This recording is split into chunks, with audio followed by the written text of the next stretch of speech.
የነነዌ ጾም ከሰባቱ የቤተ ክርስቲያን አጽዋማት አንዱና የአብይ ጾም ማዘጋጃ ደውል ነው።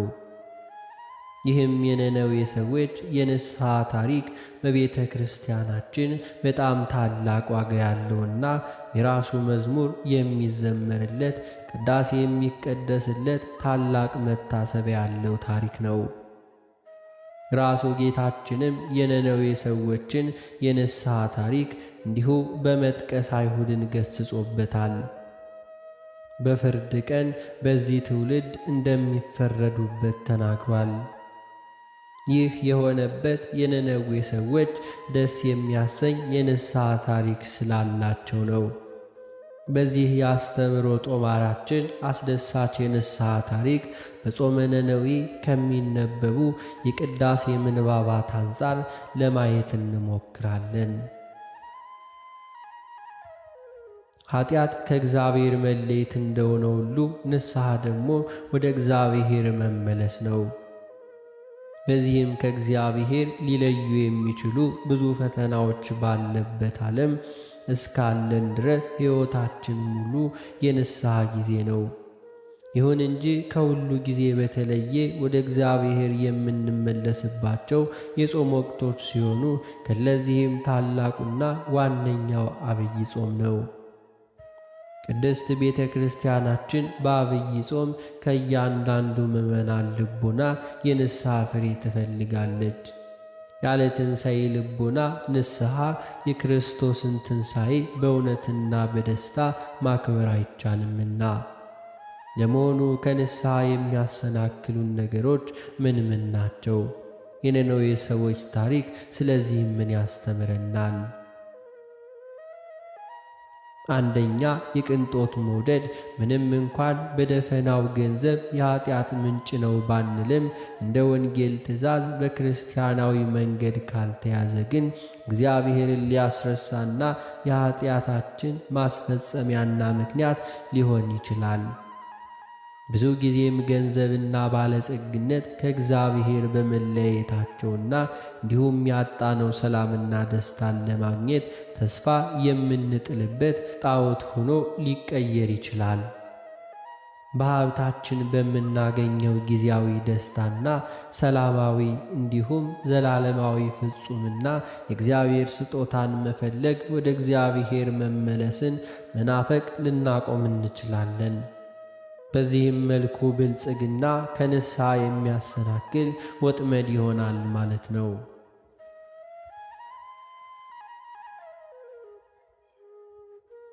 እግዚአብሔር ሀብት እንኳን ቢሰጠን ለተቸገረ በመመጽወት ልጆቻችን በቤተ ክርስቲያናዊ መንገድ በማሳደግ የቤተ ክርስቲያንን አገልግሎት በማፋጠን የእውነተኛ ደስታና የጽድቅ መንገድ እንድናደርገው እንጂ እግዚአብሔርን እንዲሁ የተጠማች ነፍሳችንን ጥሪዋን በማደናቀፍ ጩኸቷንም በማፈን በሥጋ ድሎት ውስጥ የምትደበቅበት መሳሪያ እንድናደርገው አይደለም። ለታላቂቷ ከተማ ነነዌም የጥፋት መንገድ የሆናት በብልጽግናዋና በታላቅነቷ እግዚአብሔርን ረስታ የኃጢአት ከተማ መሆኗ ነው።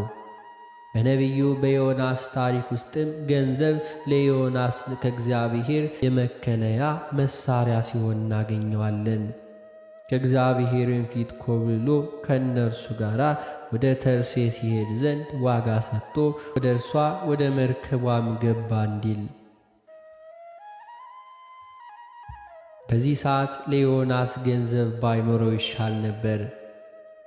እኛም ብንሆን ከንስሐ የሚመልስ ለኃጢአት መሳሪያ የሚሆን ሀብት ከሚሆነን በድህነት ብንኖር ይሻለን ነበር። ምንም እንኳን በቤተ ክርስቲያናችን ትውፊት አብይ ጾም አብዝተን የምንጸልይበት በጾም በስግደትና በምጽዋት የምናሳልፈው የሚገባን ወቅት ቢሆንም አሁን ግን ገንዘብ በማግበስበሳችን እየሆነ እንደሆነ እናያለን። በመሰረቱ በጾም ወቅት ከሆዳችን የምንቀንሰው ገንዘብ እንድናጠራቅመው ሳይሆን እንድንመጸውተው የሚገባ ነው። ለማጠራቀምማ የማያምኑ ሰዎችስ ምግብ ይቀንሱ የለምን? ለዚህም ነው በነነዌ ጾም በመጀመሪያው ቀን ሰኞ የሚነበብ የቅዱስ ያዕቆብ መልእክት አሁንም እናንተ ባለጠጎች ስለሚደርስባችሁ ጭንቅ ዋይ ዋይ እያላችሁ አልቅሱ። ሀብታችሁ ተበላሽቷል፣ ልብሳችሁም በትል ተበልቷል፣ ወርቃችሁም ብራችሁም ዝጓል፣ ዝገቱም ምስክር ይሆናችኋል፣ ሥጋችሁ እንደ እሳት ይበላል። ለኋለኛው ቀን መዝገብን ሁሉ አከማችታችኋል። እነሆ እርሻቸውን ያጨዱ የሠራተኞች ደሞዝ በእናንተ ተቀምጦ እንዲሁ ይጮኻል። የአጫጆቹም ድምፅ ወደ ጌታ ጸባዖት ጆሮ ገብቷል። በምድር ላይ ተቀማጥላችኋል፣ በሴሰኝነት ኖራችኋል። ለአንድም ቀን እንደሚወፍርም ልባችሁም እንዲዋፍራችኋል በማለት አስፈሪ ተግሣጽ የሚያስተላልፈው ስለዚህ በአብይ ጾም አብዝተን የምንመጸውትበትን ከእግዚአብሔር የሆነውን ስጦታ የምንፈልግበት የንስሐ ጊዜ ሊሆን ይገባል።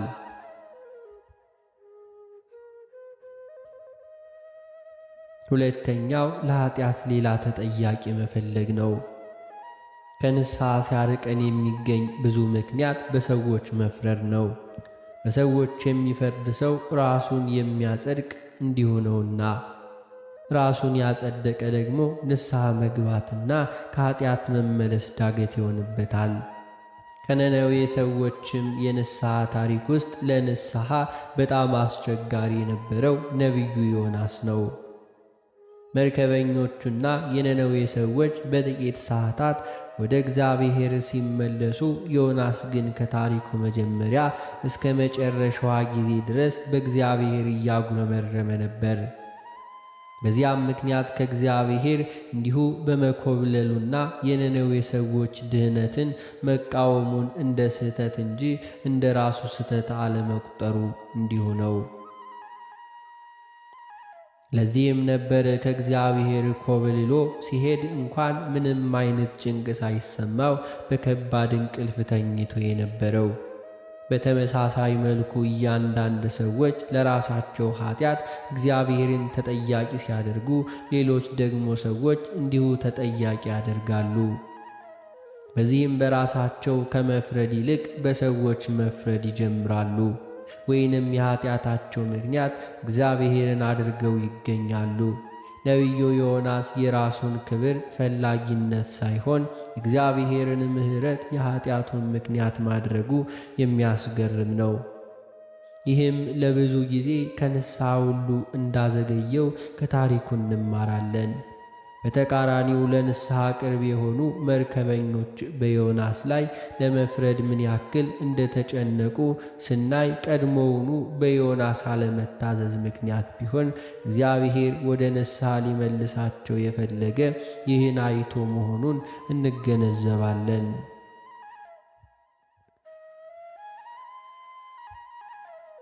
በጾመ ነነዌ የመጀመሪያው ቀን ሰኞ የሚነበበው የቅዱስ ጳውሎስ መልእክት የሚያስተምረው ይህንኑ ነው።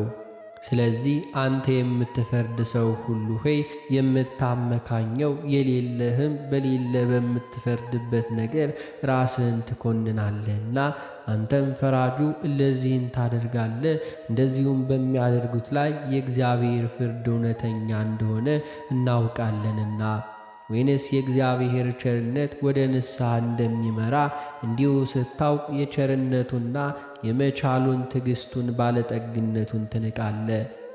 ነገር ግን እንደ ጥንካሬና ንስሐ እንደማይገባ ልብህ የእግዚአብሔር ቅን ፍርድ በሚገለጥበት በቁርጥ ቀን ቁርጡን በራስ ላይ ታከማቻለህ ይላል። በተቃራኒው ግን በሰው ላይ ከመፍረድ በራሳቸው ላይ መፍረድን የሚመርጡ ሰዎች ለንስሐ ቅርብ ናቸው።